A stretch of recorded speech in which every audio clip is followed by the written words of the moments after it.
ছাত্ৰ ছাত্ৰীসকল এতিয়া তোমালোকে অনুশীলনী 8.3 চাবা। তো অনুশীলনী 8.3 অংক কৰাৰ আগত আমি কেইটামান ফৰ্মুলা জানিব লাগিব। তো এই ফৰ্মুলা হ'ল যে sin 90 ডিগ্ৰী মাইনাছ a কৰিলে তাৰ উত্তৰ ওলাব cos a, cos 90 degree minus a কৰিলে sin a, cot tan 90 degree minus a কৰিলে cot a আহিব, আৰু cot 90 ডিগ্ৰী মাইনাছ a কৰিলে tan a আহিব, আৰু sec 90 ডিগ্ৰী মাইনাছ a কৰিলে cosec a হ'ব, cos 90 ডিগ্ৰী মাইনাছ a কৰিলে sec a হ'ব। ঠিক আছে, তো মনত থবা সাইনৰ বিপৰীতটো cos আৰু টেনৰ বিপৰীত cot আৰু secৰ বিপৰীত কি হ'ব cosec হ'ব। ঠিক আছে, তো একদম টেবুলৰ নিচিনা, যেনেকৈ টেবুলত কি আছিলে সাইনৰ টেবুল জানিলে cosৰ টেবুল জানিবা, তাৰ উল্টা টেনৰ টেবুল জানিলে cotৰ জানিবা, secৰ জানিলে cosecৰ জানিবা। ঠিক একে ধৰণে সাইনৰ উল্টা cos, টেনৰ উল্টা cot আৰু secৰ উল্টা হ'ল cosec। ঠিক আছে, তো sin 90 degree minus a equal cos a আৰু cos 90 degree minus a equal কি হৈ যাব sin a। ঠিক আছে, তো এইটো মনত ৰাখবা। তো এতিয়া চাও 8.3 আমি এক নম্বৰ প্ৰশ্নটো চাও, মান নিৰ্ণয় কৰা। তো প্ৰথম প্ৰশ্ন হৈছে sin 18 ডিগ্ৰী বাই sin 72 ডিগ্ৰী। তো এনে ধৰণৰ প্ৰশ্ন তোমালোকে দেখিলে গম পাবা যে আমি ইয়াত কি ফৰ্মুলা লগালে ইয়াত কি ফৰ্মুলা লগাব লাগিব, বা কেতিয়াবা কনফিউজ হোৱা যায় যে এই ফৰ্মুলা আমি ক'ত লগাব লাগিব, এইটো অংকত লগাব লাগিব নে বেলেগ অংকত। আমি অংক চাই কিনে ক'ব নোৱাৰোঁ যে কোনটো অংকত কোনটো প্ৰশ্নত কোনটো অংকত আমি এই ফৰ্মুলা লগাব লাগিব, এইটো ফৰ্মুলা লগাব লাগিব নে সাম পিপুল হেভ ক'ত লগাব লাগিব, বা ডিগ্ৰী থকা মানটো ক'ত ব্যৱহাৰ কৰিব লাগিব, সেইটো আমি অংককেইটা কৰি থাকোঁতে আমি অলৰেডি গম পাই যাম, কৰি গৈ থাকিলে অলৰেডি গম পাই যাম যে কেনেকৈ কৰিব লাগিব। তো এনেধৰণৰ অংক যেতিয়া আমাক ক'ব কৰিবৰ বাবে, ইয়াত তোমালোকে চাবা ডিগ্ৰীত অলপ খেলি মেলি দেখিব পাবা, ডিগ্ৰীত অলপ খেলি মেলি দেখিব পাবা। ডিগ্ৰী চাবা আমি এনে টেবুলত কোন ডিগ্ৰী মান ওলা 0 degree 30 degree 45 degree 60 degree 90 degree এনেকুৱা মানবিলাকহে আছে আমাৰ লগত। তো ইয়াত চাবা তোমালোকে 18 ডিগ্ৰী 72 ডিগ্ৰী এই ধৰণৰ ডিগ্ৰীত অলপ খেলি মেলি থাকিব। ঠিক আছে, ডিগ্ৰীত অলপ খেলি মেলি থাকিব। যদি এনেকুৱা ডিগ্ৰীত খেলি মেলি থাকে তো তোমালোকে কি কৰিবা, এইটো ফৰ্মুলা তোমালোকে মনত পেলাবা, সদায় এই ফৰ্মুলাই লাগিব যদি ডিগ্ৰীত খেলি মেলি হয়। ঠিক আছে, তো এতিয়া চোৱা, তো তোমালোকে কি কৰিবা, এনেকুৱা হ'লে তোমালোকে এই ওপৰৰ আৰু তলৰ যিকোনো দুটাৰ পৰা এটাক সলনি কৰিবা, বা এটাক এই ফৰ্মুলাত লৈ যাবা, এটাক যিকোনো এটাক ওপৰটো লৈ যাওঁ নহয় তলৰটো। ঠিক আছে, তো ছাপোজ মই ওপৰটোক লৈ গৈছোঁ, ধৰি লওক ওপৰটোক মই এইভাৱে কাম কৰাইছোঁ sin a নিচিনা, 18 ডিগ্ৰী আছে আৰু 18 ডিগ্ৰী ঠাইত মানে এৰ ঠাইত কি আছে 18 ডিগ্ৰী আছে। তো আমি sin a ইকুৱেল কি জানো cos 90 ডিগ্ৰী মাইনাছ a বুলি জানো নহয়, আমি জানো এই বস্তুটো sin a equal to cos 90 degree minus a। চোৱা sin a equal cos 90 degree minus a বুলি আছে নে আছে। তো আমি চাবা এতিয়া কি লিখিম, ইয়াত sin a ৰ ঠাইত কি লিখিম আমি cos 90 ডিগ্ৰী মাইনাছ a, এৰ ঠাইত ইয়াত মান কিমান আছিল 18 ডিগ্ৰী, তো আমি ইয়াতো লিখিম 18 ডিগ্ৰী। তো তোমালোকে এটা সলনি কৰিবা আৰু এটা সলনি নকৰিবা, যদি ওপৰটো সলনি কৰা তেনেহ'লে তলৰটো সলনি নকৰিবা। তো তলত যেনেকুৱা আছে তোমালোকে সেনেকৈ লিখি দিবা cos 72 ডিগ্ৰী, আৰু cos 90 পৰা তোমালোকে 18 ডিগ্ৰী কৰিলে হৈ যাব 72 ডিগ্ৰী। ঠিক আছে, তেতিয়া তোমালোকে কেনচেল কৰিব পাৰিবা, ওপৰ তলত একে একে, তো কিমান গুণত যাব 1 গুণত, আনসাৰ আহি গ'ল তোমালোকৰ 1। ঠিক আছে, তো ইয়াৰ আনসাৰ আহি গ'ল তোমালোকৰ 1। ঠিক আছে, 1 নম্বৰ। এতিয়া তোমালোকে 2 নম্বৰ প্ৰশ্নটো চাবা, 2 নম্বৰ আছে tan 26 ডিগ্ৰী বাই tan 26 ডিগ্ৰী বাই cot 64 ডিগ্ৰী। তো ইয়াৰ ক্ষেত্ৰতো তোমালোকে ওপৰ আৰু তলৰটোৰ পৰা যিকোনো এটা সলনি কৰিবা। সাপোজ এবাৰ মই তলৰটো সলনি কৰিছোঁ, তো তলৰটো কাম কৰাম মই cot a ৰ দৰে, কাৰ দৰে কাম কৰাম cot a ৰ দৰে। তো cot a সমান কি হয় আমি জানো tan 90 ডিগ্ৰী মাইনাছ a। তো মই ওপৰটো যেনেকুৱা আছে সেনেকৈ থওঁ, গতিকে tan 26 ডিগ্ৰী আৰু cot a ঠাইত আমি বহাব পাৰোঁ tan 90 ডিগ্ৰী মাইনাছ a। তো cot a tan কি হৈ যাব 90 ডিগ্ৰী মাইনাছ a, এৰ মান কি হ'ব, ইয়াত এৰ মান কি আছে 64 ডিগ্ৰী। তো ইয়াতো তোমালোকৰ এৰ ঠাইত বহি যাব 64 ডিগ্ৰী। যদি কাৰোবাক অসুবিধা লাগে তো সিহঁতে এটা কাম কৰিব পাৰে, সিহঁতে এটা কাম কৰিব পাৰিব যে cot a ইকুৱেল লিখি ল'বা tan 90 ডিগ্ৰী মাইনাছ a। তো cot a এৰ কাম কোনে কৰিছে 64 ডিগ্ৰী সমান কি লিখিলো tan, cot 64 ডিগ্ৰী ঠাইত tan লিখিলো, 90 ডিগ্ৰী লিখিলো, ইয়াত এ এৰ কাম 64 ডিগ্ৰী কৰি আছিলে গতিকে ইয়াত এ বুলি ক'লে আমি কি বহাব লাগিব 64 ডিগ্ৰী বহাব লাগিব এতিয়া চোৱা ওপৰত পাই গ'লা তুমি 10 26 ডিগ্ৰী আৰু তলত তোমালোকে 10 10 পৰা 4 গ'লে 6 হৈ যাব আৰু 8 পৰা 6 গ'লে কিমান হৈ যাব 2 হৈ যাব তো তোমালোকে 10 26 ডিগ্ৰী পাই গ'লা তো ওপৰ তলত কেনসেল হৈ আনসাৰ থাকিব তোমালোকৰ 1 ঠিক আছে তো আমি এই ধৰণে 1 আৰু 2 টো কৰিব লাগিব এতিয়া তোমালোকে 3 আৰু 4 চাবা এটা তোমালোকে কোৱেশ্চন নম্বৰ 3 চাবা 3 নম্বৰ প্ৰশ্নটো চোৱা cos 48 ডিগ্ৰী আৰু sin 42 ডিগ্ৰী এই দুইটাৰ পৰা তোমালোকে যিকোনো এটা চেঞ্জ কৰিবা ইয়া cos 48 ডিগ্ৰী নহলে sin 42 ডিগ্ৰী যিকোনো এটা চেঞ্জ কৰা সাপোজ তোমালোকে cos 42 ডিগ্ৰী চেঞ্জ কৰিলা তো cos 42 ডিগ্ৰী চেঞ্জ কেনে কৰিবা আমি জানো ফৰ্মুলা cos 48 এক কাম নিচিনা কাম কৰাবা a নিচিনা তো cos a ইকুয়াল আমি কি জানো sin 90 ডিগ্ৰী minus a ঠিক আছে sin 90 ডিগ্ৰী minus a তো আমি cos এর ঠাই লিখিব পারো sin 90 ডিগ্রি মাইনাস কি লিখিম 48 ডিগ্রি ঠিক আছে মাইনাস sin কিমান হৈ গল এটি লিখি আছিল 42 ডিগ্রি sin লিখিলো 90 এর পৰা 48 গলে হ'ব 42 ডিগ্ৰি মাইনাস sin 42 ডিগ্ৰি আৰু sin 42 এৰ পৰা sin 42 যদি আমি মাইনাস কৰি দিও তেনে তাৰ আনসাৰ হৈ যাব কিমান 0 ঠিক আছে আমি এই ধৰণে কৰিব লাগিব ছাত্ৰ ছাত্ৰী হল এটা তোমালোকে সাইন নম্বৰ প্ৰশ্নটো চাবা cosec 31 degree minus sec 59 degree তো তোমালোকে ইয়াৰ পৰা যিকোনো এটা খলনি কৰা তো ধৰিলা cosec ক চেঞ্জ কৰা cosec a নিচিনা কাম কৰোৱা তো cosec a সমান কি আছিল sec 90 ডিগ্ৰী minus a নহয় জানো তো আমি cosec ৰ ঠাইত কি লিখিম sec 90 ডিগ্ৰী minus a এৰ কাম কোনে কৰি আছে 31 ডিগ্ৰী কৰি আছে কৰিছে না तो आपको लिखिए माइनस sec 59 डिग्री तो sec हो गल 90 पूरा 31 को 10 পৰা 1 গলে হৈ যাব 9 8 পৰা 3 গলে হৈ যাব 5 তো এইটো হৈ গল sec 59 ডিগ্ৰী তো sec 59 ডিগ্ৰী পৰা sec 59 ডিগ্ৰী মাইনাস কৰিলে আমাৰ आंसर আহি যাব 0 ঠিক আছে তো আমি এই ধৰণে 3 আৰু 4 কৰিব লাগিব এটা তোমালোকে 5 নম্বৰ প্ৰশ্নটো চাবা तो এটা তোমালোকে 5 নম্বৰ প্ৰশ্ন চাবা sin 35 ডিগ্ৰী বাই sin 35 degree sin 55 degree minus cos 35 degree cos 55 degree তো তোমালোকে কি কৰা এই দুইটাৰ পৰা নহলে এই দুইটাৰ পৰা যিকোনো এটা চেঞ্জ কৰা সাপোজ ইয়াক নহলে ইয়াক দুইটাৰ পৰা এটা চেঞ্জ কৰা ধৰিলা তোমালোকে ইয়াক চেঞ্জ কৰিছা তো তোমালোকে sin a নিচিনা কাম কৰাবা ইয়াক sin a ইকুয়াল কি হ'ব cos 90 ডিগ্ৰী माइनस a এৰ কাম কোনে কৰি আছে 35 ডিগ্ৰী আকৌ এটো sin a ঠাইত মই লিখিব পাৰো cos 90 ডিগ্ৰী মাইনাস এৰ কাম কোনে কৰি আছে 55 ডিগ্ৰী ঠিক আছে 55 ডিগ্ৰী মাইনাস a পিনে থাকিব আমাৰ cos 35 ডিগ্ৰী আৰু cos 55 ডিগ্ৰী ঠিক আছে তো সবা cos 90 পৰা 35 মাইনাস কৰা cos 10 পৰা 5 গলে 5 থাকি যাব ইয়া থাকিব 8 8 পৰা 3 গলে থাকি যাব 55 ডিগ্ৰী আৰু এটা হল cos 10 পৰা 5 গলে 5 আৰু 9 পৰা 5 গলে সৰি ইয়াত 8 থাকি যাব 8 পৰা 5 গলে থাকি যাব 3 তো cos 35 ডিগ্ৰী আৰু ইফালে আছে cos 55 ডিগ্ৰী ঠিক আছে তেনে চাবা cos 35 ইফালে আছে cos 55 cos 35 cos 55 আৰু cos 35 cos 55 বিয়োগ কৰিলে কিমান হৈ যাব माइनस कर दिया आंसर हो जाबो 0 ठीक আছে একেবারে ইজি আছে তোমালোকে ধৰিব পাৰিছে এটা লৈকে ঠিক আছে এতিয়া আমি চাম 6 নম্বৰ প্ৰশ্ন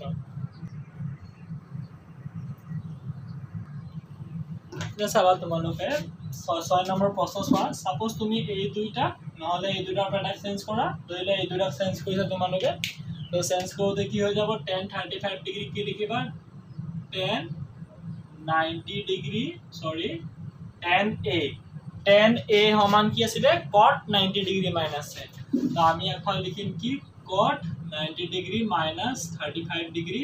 আকৌ পুনৰ লিখিম cot 90 ডিগ্ৰী মাইনাস 60 ডিগ্ৰী ঠিক আছে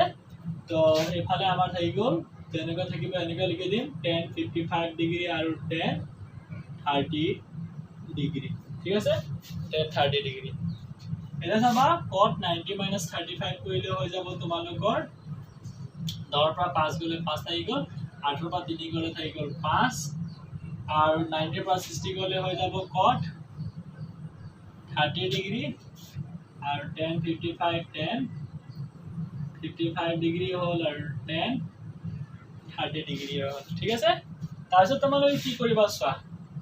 cot 55 এটা তোমালোকে চাইছা যে বস্তুটো কেনসেল নহৈছে কটাকটি নহৈছে বা বিয়োগ নহৈছে তেনেকা হলে তোমালোকে কি কৰিবা তো তেতিয়া হলে তোমালোকে এটা ফৰ্মুলা এপ্লাই কৰিব লাগিব এই ফৰ্মুলাটো চাবা মনত থবা যেনেকৈ cot এটা ফৰ্মুলা আছে যে cot a ইকুৱেল কি হয় 1/10 a বুলিও আমি ইয়াক লিখিব পাৰো cot এর মান কি হ'ব 1/10 বা তোমালোকে এনে ক'ব পাৰা tan এর মান কি হ'ব 1/cot 1/cot বুলি আমি লিখিব পাৰো এটা এটা ফৰ্মুলা হয় তোমালোকে লিখি লবা বাৰু এটা কাম কৰিবা মই ফৰ্মুলাটো একেবাৰে তোমালোকক দি দিছো যাতে পুনৰ লিখি থাকিব লগিয়া নহয় তো ইয়াত মই সাইডত তোমালোকক ফৰ্মুলাটো লিখি দিছো একেবাৰে তোমালোকে লিখি লবা এইটো তোমালোকৰ কামত আহিব ফৰ্মুলাটো sin a ইকুৱেল লিখি লবা 1/cosec a ঠিক আছে তো ইয়াৰ উল্টাটো কৰি লবা cosec a equal 1/sin a और तार पिছত আৰু এটা ফৰ্মুলা আছে তোমালোকৰ cos a equal 1/sec a বা তুমি ক'ব পাৰা sec a equal 1/cos a তাৰ পিছত তোমালোকৰ আৰু এটা ফৰ্মুলা আছে সেইটো হ'ল tan a equal 1/cot a বা লিখিব পাৰা cot a ইকুৱেল 1/10 a হ'ল তাৰপিছত আৰু এটা একদম ইম্পৰ্টেন্ট ফৰ্মুলা যি 8.4 ত অতিকৈ প্ৰয়োজন হ'ব সেই ফৰ্মুলাটো হ'ল tan a তুমি এই ধৰণে লিখিব পাৰা sin a by cos a sin a by cos a মানে হয় tan a ঠিক আছে বা তোমালোকে ক'ব পাৰা tan a cot a ইয়াৰ উল্টা কৰি দিয়া তো এইটো হ'ব cos a by sin a cos a by sin a হলে cot a হ'ব ঠিক আছে তো এই ফৰ্মুলাখিনি তোমালোকে বহুত ধুনীয়াকৈ লিখি লবা ঠিক আছে এটা চাবা আমি কি লিখিব পাৰো তো এনে কৰিলে আমাৰ কেনসেল একো নহব বস্তুটো গতিকে আমি এই ফৰ্মুলা এপ্লাই কৰিম তো cot a या cot a বুলি চাম তো cot a ইকুৱেল কি হয় 1/10 তো আমি লিখিম 1/10 এৰ কাম কোনে কৰি আছে 55 ডিগ্ৰী তো 55 ডিগ্ৰী লিখিলো পুনৰ cot 30 ডিগ্ৰী यानी कि cot a পুনৰ 1 কি হ'ব 10 তো 1/10 কিমান 30 ডিগ্ৰী আৰু এফালে থাকিলে আমাৰ tan 55 ডিগ্ৰী আৰু এটো হ'ল tan 30 ডিগ্ৰী তো tan 55 কেনসেল হ'ল tan 30 কেনসেল হৈ গ'ল তো তোমালোকে আনসার পাই গ'লা তোমালোকে 1 ঠিক আছে তো আমি এই ধৰণে 6 নম্বৰটো কৰিব লাগিব ঠিক আছে এটা তোমালোকে 7 নম্বৰ প্ৰশ্নটো চাবা ঠিক আছে এটা তোমালোকে চাবা cot 54 ডিগ্ৰী ঠাইত cot a নিচিনা কাম কৰিবা তো cot a ফৰ্মুলা কি হ'ল cot a হৈ যাব tan 90 ডিগ্ৰী মাইনাস a তোমালোকে ইয়াৰ পৰা এটা চেঞ্জ কৰি দিলা tan কি লিখি দিলা 90 ডিগ্ৰী মাইনাস a এৰ কাম কোনে কৰি আছে তোমাৰ 54 ডিগ্ৰী নহয় জানো একে ধৰণে tan 36 ত চাবা তোমালোকে ওপৰটো চেঞ্জ কৰিলে তলৰটো চেঞ্জ নকৰিবা যেনেকৈ আছে হেনেকৈ থৈ দিবা এতিয়া আকৌ ইয়াক একে ধৰণে কৰা ওপৰটো চেঞ্জ কৰিলে তলৰটো চেঞ্জ নকৰিবা ঠিক আছে এতিয়া আমি ওপৰটো চেঞ্জ কৰি দিম সাপোজ তো হৈ যাব tan a কি হ'ব cot 90 ডিগ্ৰী মাইনাস a হৈ গ'ল আৰু তলত হৈ গ'ল cot কিমান ডিগ্ৰী 70 ডিগ্ৰী মাইনাস তো সো cot 90 পৰা 54 যদি তুমি তোমালোকে মাইনাস কৰি দিয়া তেনেহলে তোমালোকে পাই যাবা 8 পৰা 5 গ'লে 1036 ইয়াতো তোমালোকে 1036 পালা ইয়াত হৈ গ'ল cot 90 পৰা 20 গ'লে কিমান হ'ব 70 হৈ যাব ঠিক আছে তো এইটো কেনসেল হৈ গ'ল তো 1 থাকিলে এইটো কেনসেল হৈ গ'ল 1 থাকিলে 1 + 1 কৰিলে 2 হ'ব 2 পৰা 2 মাইনাস কৰিলে আমি আনসাৰ পাই যাম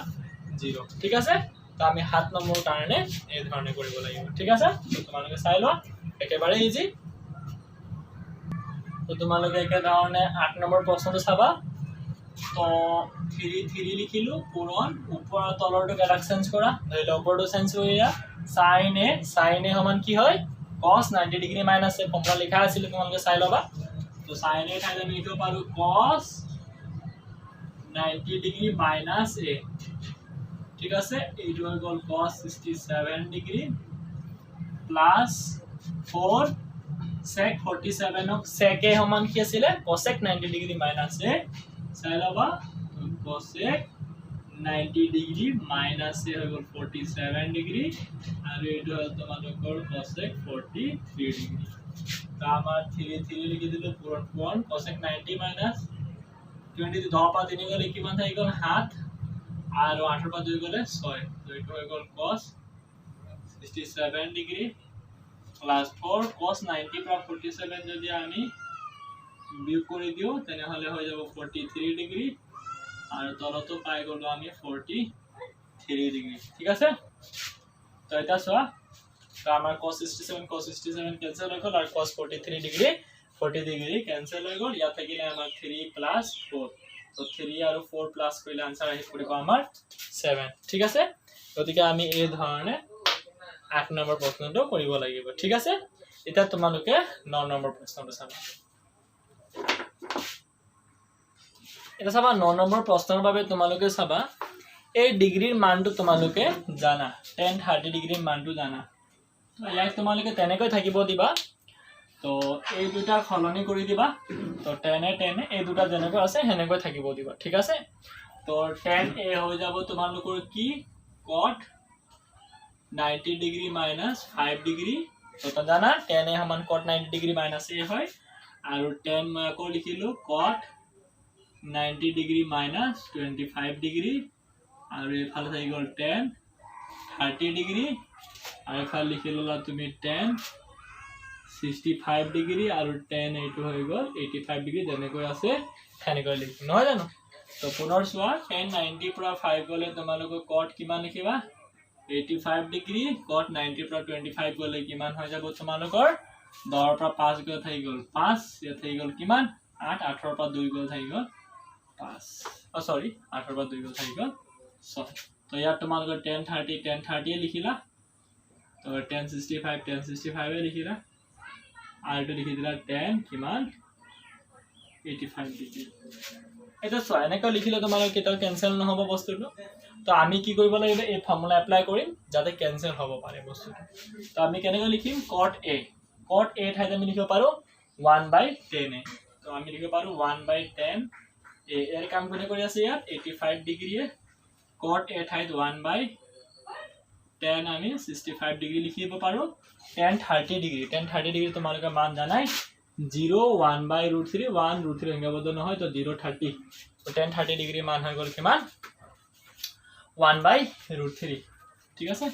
tan 30 ডিগ্ৰী মান লিখি দিলো 1/√3 tan 65 এ থাকিব দিয়া tan 85 এ থাকিব দিয়া tan 65 ক্যান্সেল হৈ গ'ল আৰু tan 85 ক্যান্সেল হৈ গ'ল উপৰ থাকিলে আমাৰ 1 আৰু তলত থাকিলে আমাৰ √3 আমি পাই গলো 1/√3 ঠিক আছে গতিকে আমি এই ধৰণে ইয়াৰ আনসাৰটো কৰিব লাগিব ঠিক আছে সৰস্বতী গল এটা তোমালোকে 2 নম্বৰ প্ৰশ্ন চোৱা দেখাব লাগে আমাক যেতিয়া দেখা যায় বুলি কয় তেতিয়া আমাক left hand side equal right hand side prove কৰিব লাগে ঠিক আছে তো লেফট হ্যান্ড সাইডৰ টাৰ্মটো আমি লিখি ললো আমাৰ আনসাৰটো ওলাব লাগিব বা ৰাইট হ্যান্ড সাইডৰ লগত ইকুয়াল দেখাব লাগিব মানে 1 দেখাব লাগিব ঠিক আছে তো আমি কি কৰিম এই দুইটা নহলে এই দুইটাৰ পৰা যিকোনো দুটাক চেঞ্জ কৰি লোৱা তো ধৰি লোৱা এই দুই ইয়াক চেঞ্জ কৰিছো আমি ইয়াক কি লিখিব পাৰো tan a আমি কি লব পাৰো cot 90 ডিগ্ৰী minus a গতিকে 48 ডিগ্ৰী আৰু ইয়াত তোমালোকে tan a পুনৰ লিখিব পাৰা cot কি লিখিব পাৰিবা 90 ডিগ্ৰী minus 23 ডিগ্ৰী বাকি দুটা তোমাক যেনেকৈ আছে হেনেকৈ থব লাগিব দুটা মানে আধা দুইটা যদি চেঞ্জ কৰা তো দুইটাক নকৰিবা ঠিক আছে tan 42 ডিগ্ৰী আৰু tan 67 ডিগ্ৰী ঠিক আছে তো cot 90 minus 48 cot 10 পৰা 8 গলে কিমান হৈ গল তোমালোকৰ 2 আৰু ইয়াত থাকি গল 8 8 পৰা 4 গলে 4 হৈ যাব cot 10 পৰা 3 গলে থাকি যাব 7 8 পৰা 2 গলে থাকি যাব 6 ঠিক আছে আৰু এতে থাকি গল তোমালোকৰ tan 42 ডিগ্ৰী আৰু tan কিমান হৈ গল 67 ডিগ্ৰী তো cot 42 यानी कि cot a ফৰ্মুলা লগাব পাৰিবা 1/10 তো লিখিব পাৰা 1/tan 42 ডিগ্ৰী পূৰণ cot a কি লিখিব পাৰিবা 1/10 tan 67 ডিগ্ৰী বাই কিন্তু তোমালোকে যেনেকৈ আছে সেনেকৈ থোৱা tan 42 ডিগ্ৰী আৰু tan 67 ডিগ্ৰী tan 67 গ'ল tan 42 গ'ল তোমালোকৰ আনসাৰ আহি গ'ল 1 ঠিক আছে গতিকে আমাৰ ৰাইট হ্যান্ড সাইডে কি আছিলে 1 আছিলে এতেকে লিখি লবা LHS আৰু RHS সমান হ'ব তো এটা আমাক দেখাব কৈছিলে যে এই পাৰ্টটো ইয়াৰ লগত সমান হয় তো আমি দেখাই দিলো কেনেকৈ সমান হয় ঠিক আছে এতিয়া আমি 2 নম্বৰ প্ৰশ্নটো চাম তো তোমালোকে ইয়াৰ কাৰণে লিখি ললা প্ৰশ্ন এইটো হ'ল তো লেফট হ্যান্ড সাইড আমি লিখি ললো তো আমি এইটোটা চেঞ্জ কৰি দিছো আমি লিখিব পাৰো sin 90 ডিগ্ৰী মাইনাস কি লিখিব পাৰো 38 আৰু cos এৰ ঠাইত পুনৰ আমি লিখিব পাৰো sin 90 ডিগ্ৰী মাইনাস 52 ডিগ্ৰী ঠিক আছে আৰু এফালে যেনেকৈ আছে আমি হেনেকৈ লিখিম sin 38 ডিগ্ৰী আৰু sin কিমান 52 ডিগ্ৰী ঠিক আছে এতিয়া আমি লিখিব পাৰো sin 90 পৰা 38 10 পৰা 8 গলে কিমান গল 2 আৰু 8 পৰা 3 গলে হ'ব 5 sin 52 ডিগ্ৰী হ'ব sin 90 পৰা 52 10 পৰা 2 গলে 8 হৈ যাব আৰু ঠিক 8 8 পৰা 5 গলে 3 হৈ যাব গতিকে sin 38 ডিগ্ৰী আৰু sin 52 degree so sin 52 sin 38 sin 38 এইকেইটা টান এই দুটা টান একে নহয় জানো একে হয় গতিকে এই দুটা একে টান দুই কৰিলে কি হ'ব 0 তো right hand side is equal to 0 গতিকে LHS 0 আছে না তো গতিকে LHS ইজ ইকুয়াল RHS ঠিক আছে তো তোমালোকে এইখিনি ধুনীয়াকৈ প্ৰেক্টিস কৰিবা ঠিক আছে তো আজিলৈ ইমানতে